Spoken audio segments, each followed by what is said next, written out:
Hojjete jireenya koo fooyyeffachuuf jedhee jaboon obsaan Ededa jireenya yaabbachuudhaaf hidheetiin qe'ira qaqqabatee na jalaa shirki gaata akka bahuu ni jibbaata.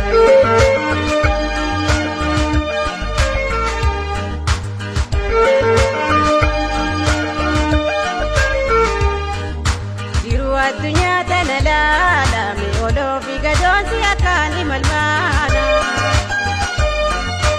qe'ira jiru baatee bu'uura kooda tattee hireefi ayyaana tattaafiin tolaaf guyyuumaan guyyaana dhiigameenya saafa fuudhanii jahannaa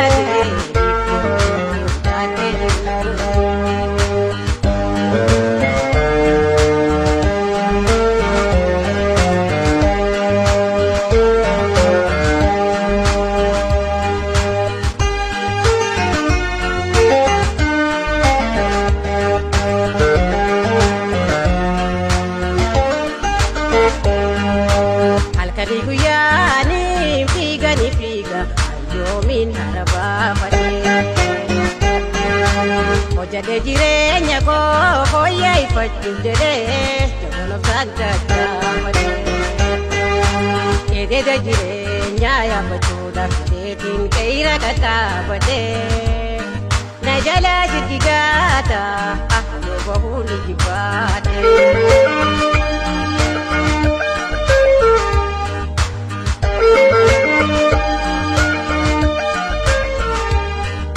Iftuu gaira duuba mul'atu barraaqaa jiru ijaalaaluun hin arga. Uda jiruuf hin taphee simachuufin afrani fiigeetiin duubu gadee gata. Uumaatu naanaaf hundee guyyaa guddaa wanna darbuun beeyne ifoodatiin lolaate baabororee.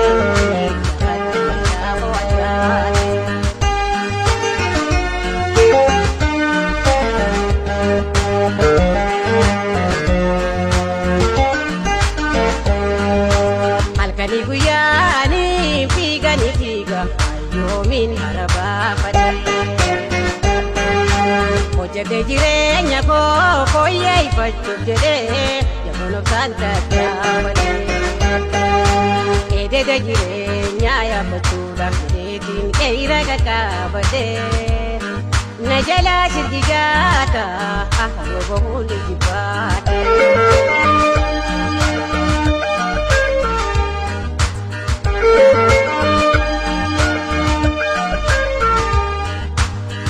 Afraniin lafa geeyu waan ciisu sasee ka'eetiin badaacha Ededa hamaasan maddii goree dabruufin miilani dabbaa fuudhee kaacha sulula yeroo qaxxaamure galaanni boruu lagaa dabbaa dhufe dullaan sablateen namuu kophee laatee